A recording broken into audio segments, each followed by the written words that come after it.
was the curator's favorite time of year in the Natural Museum.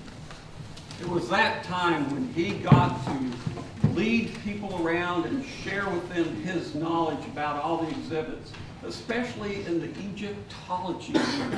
He was an expert on Egypt. He knew every display in there by heart. He was an authority. So he begins with a little talk with the gathered people that are going through on the tour with him. And he says, well, most of the articles we'll see here come from a dig on the Giza plain that dates to roughly 3,500 BCE. That would be 3,505. A voice from the back crowd said. He just kind of shrugged that off and went on through the display, and he comes to the prize object.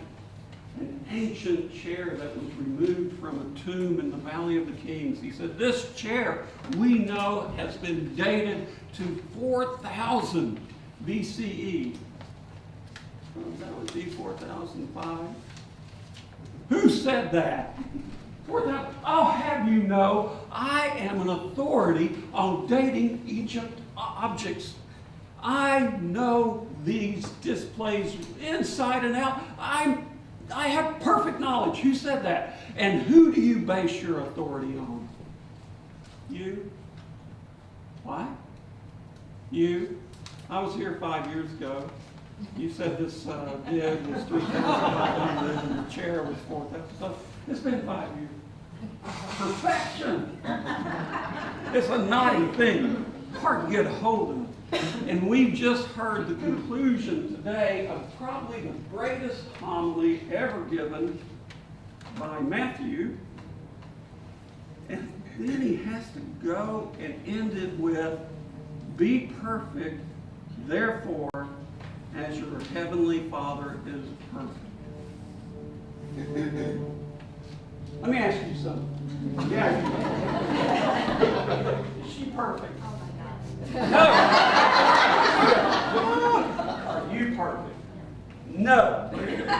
You perfect? No way. No. You perfect? You perfect? Look, everybody's shaking. Oh, surely it's probably somebody. No. All right. What are we going to do? We've got the gospel here that says, be perfect as your heavenly Father is perfect. How did we get into this conundrum? Now I'm setting this up to take you there. We have to go back to the middle of the 380s in Rome. There's a portly Celtic layman who had traveled to Rome and was lucky enough to hear being read the number one book on the top 10 books of Rome at that time, the Confessions of St. Augustine. Oh, he was enjoying that book. And then the priest that was reading it read the line, command what thou wilt, and will what thou commandest. And Pelagius said, wait a minute. What? Command what thou wilt, and will what thou commandest? Surely he didn't mean that. See, you're so indoctrinated with this thought, you're thinking, well, what's wrong with that? Well, what's wrong with it is, if that's the real situation that we're dealt in reality, we're all robots. Do you have a choice?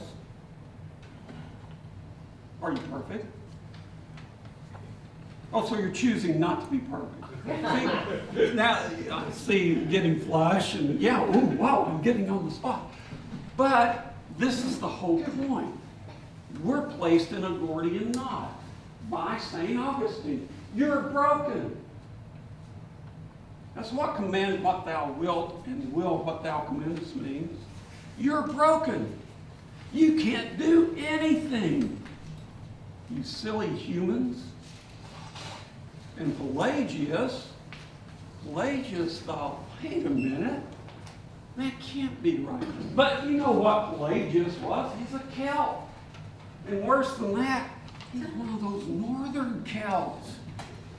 He comes from around Bangor in North Wales. And those folks up there in the mountains in the Snowdonian Range, they didn't have the exposure to the Roman lawyers that the Celts in the South did. And Celts in the South, oh yeah, original sin, we buy into that. But when you're up in the northern part of Wales, no. But you know what else is up there? Do you know? There's an island right off the shore of Wales in the north. It's called Anglesey. Real popular vacation spot for the English these days. And that was the headquarters of the Druids. That explains it all. He's contaminated by those darn Druids who had a very optimistic point of view of your nature and my nature. We could actually change. Pelagius, well, you want to hear a little bit more about Pelagius? Yeah. You don't get to hear much about Pelagius because he doesn't have ST period in front of his name. He has HERESY, heresy, in front of his name, or heretic. Let me tell you a little bit more about parentheses Saint Pelagius. He was out of Wales, and he very much believed that human beings had the ability to change, and he did not have the political power that Augustine, Jerome, and Cyril had. They wanted the church to condemn Pelagius for his views. And you know what the church said? I don't see anything wrong here. I don't see any problem with this, especially the church in Constantinople. So these three guys, they go to the emperor. You got to do something about this, Theodosius. And there's an imperial edict of condemnation. And once that happens, the church says, oh, okay, we'll condemn him. But here's what he said in his defense to Pope Innocent I. Free will, we do so own, as to say that we always stand in need of God's help. Now see, here's the thing. A lot of people say, no, Pelagius said you're not in sin. You can't sin. That's not what Pelagius said. Pelagius said, so as to say that we always stand in need of God's help. And that is, well, they are in error who say with Manichaeus that a man cannot avoid sin. That's somebody teaching that we always sin. Oh, wait, who else said that? You notice he didn't say Augustine. He names another heretic. Pretty smart on his part.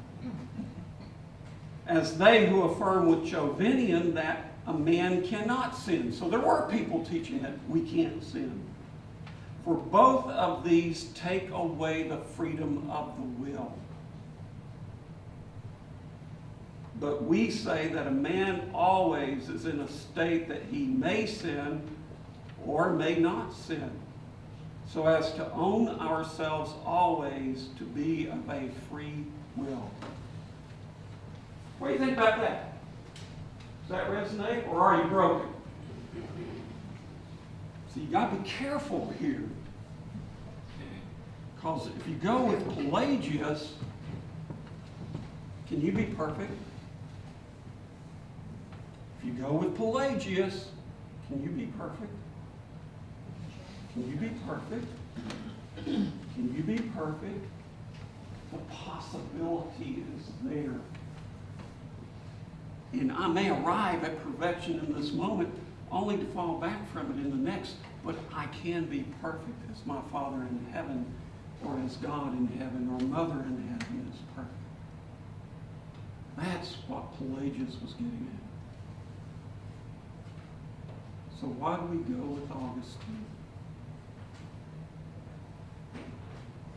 Freedom. Freedom carries its own terror. freedom carries its own terror. The terror of responsibility. And my mind is going to latch onto this and say, oh golly, in every which way I can, I got to be perfect as God is perfect, because the Bible tells me, please understand, if I do that with this gospel, the whole homily preceding that statement means nothing. I didn't hear it. What the gospel is saying in the Sermon on the Mount is, this is how we live in love. This is how we live in love. If somebody wants to slap me on the right cheek, I turn the other, because they can't slap me anymore. It stops violence. Luke gets it wrong. Because you backhand with the right hand, I'll backhand you across your right cheek. You turn that left one. What can I do? The violence stops. The power shifts from someone who's assuming power to the one who's powerless. You see the beauty of that? And in that moment of love, I'm releasing the oppressor from sin. The gospel of love says, expand your reach. I know you guys. I love you. I know you guys. I still love you. I know you guys. I still love you too. Oh, what about those out there? Can I expand my reach? Their eyes might be a different color from mine. They might be in a different economic station than I am. Their skin might be different from mine. They might wear clothes. They might have hair. They might be different. And my animal nature says, push that away.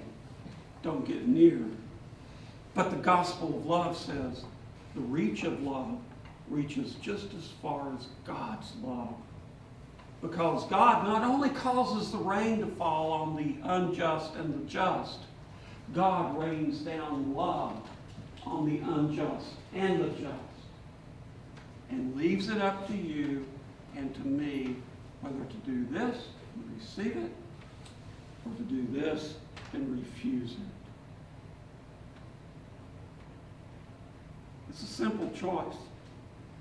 Want to be a marionette? Play on the end of God's string? You're broken. You have original sin. Dance away. And don't worry about taking responsibility for anything. Or you can go with Pelagius and cut the strings. And realize that God created you to be who you are. The way I understand the Christian narrative, the way I understand it, the strings are cut. God created me to be able to hear these stories, to respond to those stories, and in those few precious moments, to rise to a perfection in love where I can greet God face to face. You can too.